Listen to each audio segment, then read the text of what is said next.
Hi everyone, welcome to today's video. Let me ask you a very interesting question. How much money do you need in order to retire or become financially free? Please pause the video and fill in your answers in the comment box. And I'm sure that I will get answers like 10 crores, 5 crores, 15 crores, 50 crores, 100 crores. And guess what? All these answers are incorrect. No, I'm not kidding. I'm telling you that all these answers are incorrect. I'm going to explain it to you sensibly as to why that is the case. This is question 1. Question 2, and a slightly unrelated question, that take a look at this villa.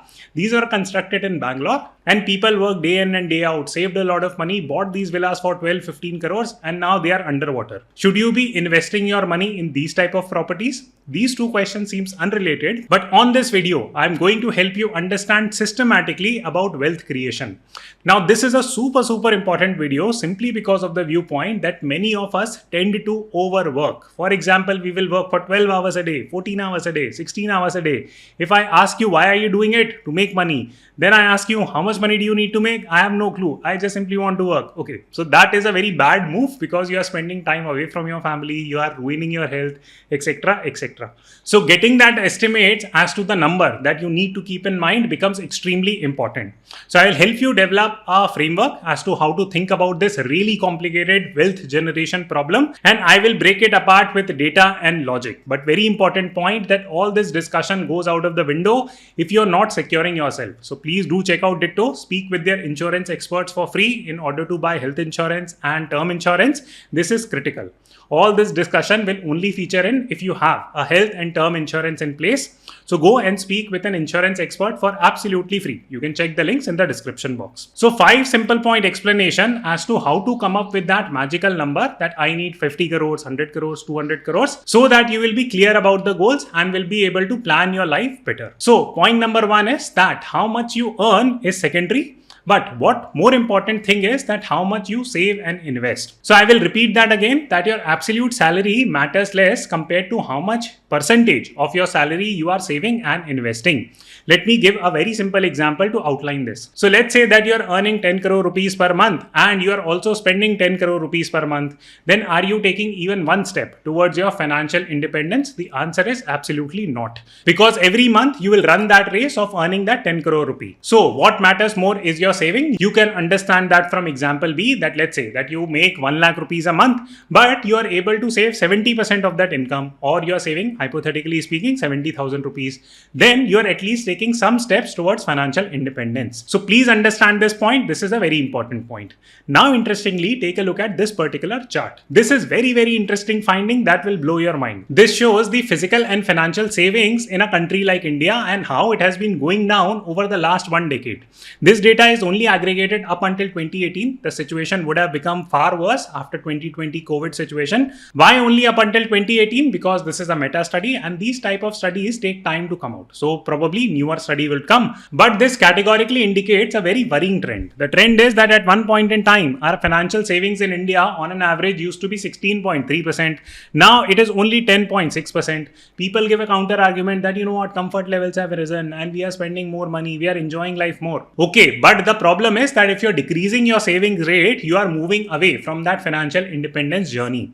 Please understand this. A classic case in point is the US economy. Here is the data from the US, and what you will see is that the savings rate in the US is much worse compared to that in India. So for example, you can categorically see that it hovers somewhere around 4% also many a times. Post 2016, this has been further going down. In fact, the situation in the US is so bad, it is so bad that approximately 48% of adults in the US, if they lose their job, they will not be able to cover their expenses beyond 3 months. So this is a very worrying trend, and this is also picking up in India. So in order to become financially free and understand the equation as to how much money you need to save, forget about the absolute amount. What you absolutely do need to do is that you need to understand that there is a percentage of salary that you need to save. So how much that number comes out to be? So a good healthy number comes out to be 20% or more of your salary.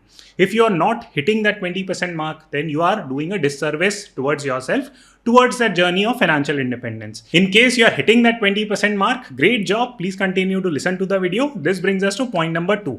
That the second key important point in order to understand how much money you need is, again, forget about the absolute money part. You need to cultivate habit number 2. That habit number 2 is that your savings rate every year should keep on going up. and that trend should be exhibited in your career for at least 10 to 15 years. Now, okay, let me just plot it out so that you understand it better. So let's say that you're 30 years old and you're saving 20% of your salary. So you're already in decent enough shape. And now, second habit that you need to inculcate from this point is that you need to increase this salary rate for at least how many years? For at least a decade, right? So every year your savings rate should go up. Maybe it can go up by 1 point or 2 point, but it should go up. That's the basic essence of what I'm trying to tell you. Now, why am I saying it? You need to think about it a little bit critically. So the first point there is that if your savings rate is going up year on year, what does that indicate? It simply indicates that your inflation in lifestyle is sensible. For example, I get so many counter arguments that Akshat, that if we are saving all our money and not spending at all, then how are we living life? Should we not take international vacations? Is that? Okay, do whatever you like, but the important point is that your savings rate should continue to go up. It is completely okay that let's say that this year you are making a salary of 5 lakh rupees in total and you're only able to save 20%. You have spent the rest 80% of 4 lakh rupees. So next year, let's say that you get a salary jump and you start making how much money? You start making 10 lakh rupees. Now you can go ahead and spend 6 lakh rupees also. And even in that scenario, you would be saving 40% of your salary. So the thing that you need to keep in mind is that please ensure that your savings rate is continuing to go up. Now, here is the very interesting magical macro data, and you can take a look at it. And this data is consumer expenditure as a percentage of GDP. It simply tells that how aggressively people are inflating their lifestyle, so to say. So consumer expenditure simply means that we are buying items like fridge, AC, TV, all this luxury items. And the rate at which this is increasing, this is not matching the rate at which the salaries are increasing. So net what is happening is that people are becoming poorer with time. And one of the prime reasons why this is happening is because of the fact that more and more consumer debt is given out. Now you'll say that, hey, consumer debt, it sounds like a fancy finance word. Why should I bother about it? What is consumer debt? You don't need to understand the economics or finance part of it. So please understand the difference between sensical and nonsensical debt. That majority of the nonsensical debt is taken by middle class or lower middle class people. Now, how does it play out? It plays out in the form of consumer loans. For example, if you buy a fridge, if you buy a TV, if you buy a car, if you buy a bike on loan, are you generating an asset? The answer most likely is a no. Asset is something that can put money with your pocket. It generates certain kind of a cash flow for you. Now, rich people, what they do is that they are also taking debt. It's not as if that they don't take debt. But the point is that rich people take debt in order to do businesses. A classic case in point is Mr. Adani's empire. A lot of it is purely built on debt. They buy real estate that generates cash flow for them. For example, I am buying a lot of real estate that is putting money into my pocket. I have purchased a bunch of commercial real estate. I am buying some more real estate in Goa. So why am I doing it? Simply because of the fact that it puts money into my pocket. Even when middle class and lower middle class people understand this point, what they end up doing is that they try to play the rich game without understanding the entire part of it. A classic case in point is that how real estate is purchased. For example, if a builder buys a plot and constructs properties on it, he or she might be making a lot of money on it. That's a massive cash flow for that person.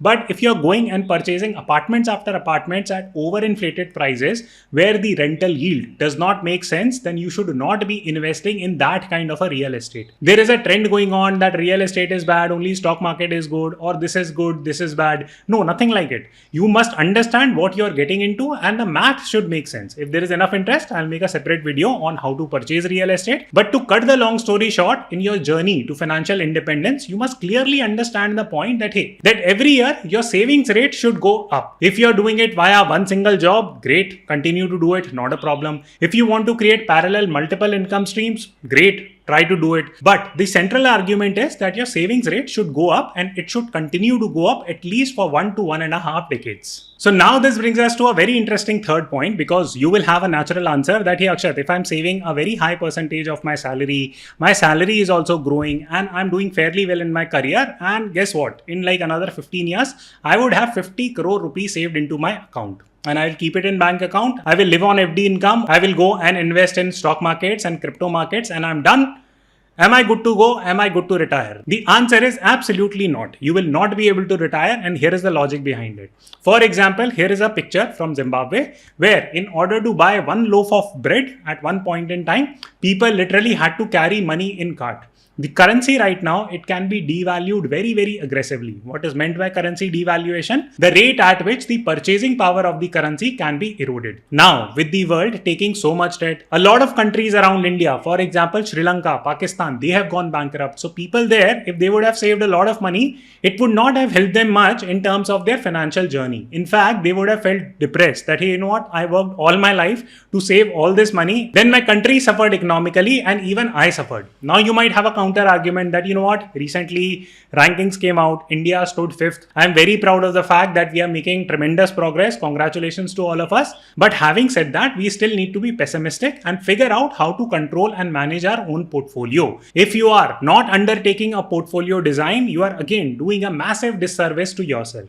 Now, understanding portfolio designs becomes really, really important. And this is the third step towards your real financial independence. Now, when you're deciding to build a portfolio, always have growth assets on your portfolio, which means that these type of assets can grow your wealth. This can be something like stocks, something like cryptocurrencies. On the flip side, there should be assets that actually protect your wealth. Now, here is a video that I had done that talks about what type of assets protects your wealth.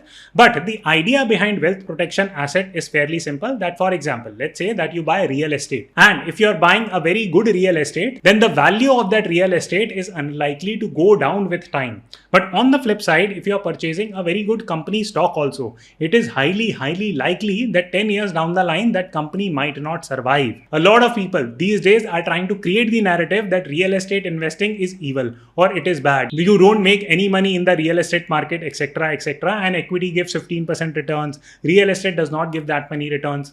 Okay, point taken. But the point is that the goal of real estate type of assets is to protect your wealth. The goal of equity investment is to grow your wealth. You need to have both type of assets into your portfolio. So if you aggregate point 1, 2, and 3, what is the central message that I'm trying to give you in terms of financial independence? The message is this, that you do not become financially independent when you have 50 crores, 100 crores, 150 crores into your bank account. That will not make you financially independent. Yes, that's a massive number. And probably if you know how to invest after that, 100%, you will become financially independent.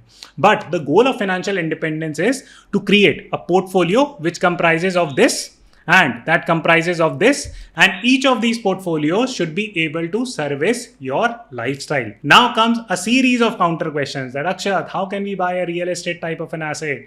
We are still fairly young, etc., etc. Okay, so that brings me to point number 4, and this is where I start uncovering layers of that villa story. That imagine this, a lot of people would have worked day in and day out. They would have taken out loans. They would have done a bunch of other different things to get to that 12 crore saving. Now, if you are a multimillionaire, I'm not talking about that, but let's say that you are doing fairly well. You have created a wealth of 20 crores also, and then you go and buy a single villa like this. Is that a sensible move? The answer is absolutely not. That is not a sensible move. Why? Because here you have to understand the concept of diversification. If you want to be truly financially free, your goal is to create this type of a portfolio which comprises of growth assets and wealth protection assets. And within that also, you need to undertake diversification, that you need to have a series of different types of assets within this.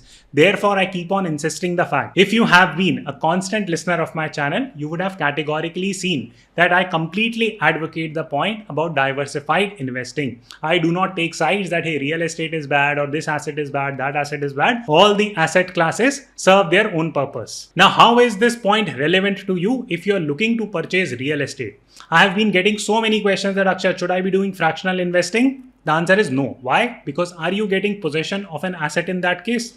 You are buying a shareholder in a company. It's better to go to wealth generation asset in that case. If you're looking to buy a stock only, then go and buy some other stock. Why are you going to buy real estate oriented stocks per se? When you're getting into the real estate market, you should get in with the objective of protecting your wealth. So unless you get an outright ownership of a property, there is just absolutely no point in terms of buying that. Second key point that, okay, I have built like a wealth of 2 crore rupees now. I will go and purchase a flat which is 1.5 crore rupees. I will take a loan for it. Okay, a lot depends here. For example, what is the rental yield you will be making? Again, I'll make a separate video, but just going by the math that I have made 2 crore rupees. Now I will go and buy a 1.5 crore flat. Then again, something similar like Bangalore happens, it can create havoc on your financial life. So this brings us to fifth and final point where I'll recap some of the very important points and present some additional data. So first and foremost thing that you should remember is that please don't worry about big numbers, because whenever we talk about financial independence or early retirement, all that stuff, we have that perspective that, you know what, we'll have to make like 50 crores, 100 crores, 150 crores. No, you don't need to do that. You need to cultivate good habits along the way. And here is the math to prove it. That if you start investing 10,000 rupees of your money in growth assets, for example, on equities or Nifty 50 type of indices, and you continue to do that for 30 years, then you will have a corpus of 3.5 crores. So there is no point in getting obsessed that, you know what is the eventual money that you're running towards. It's all about cultivating sensible habits. And there are 3 things that I had explained you on that video. So please go and apply. Second key thing, that it is extremely important to be diversified even when you are buying a real estate.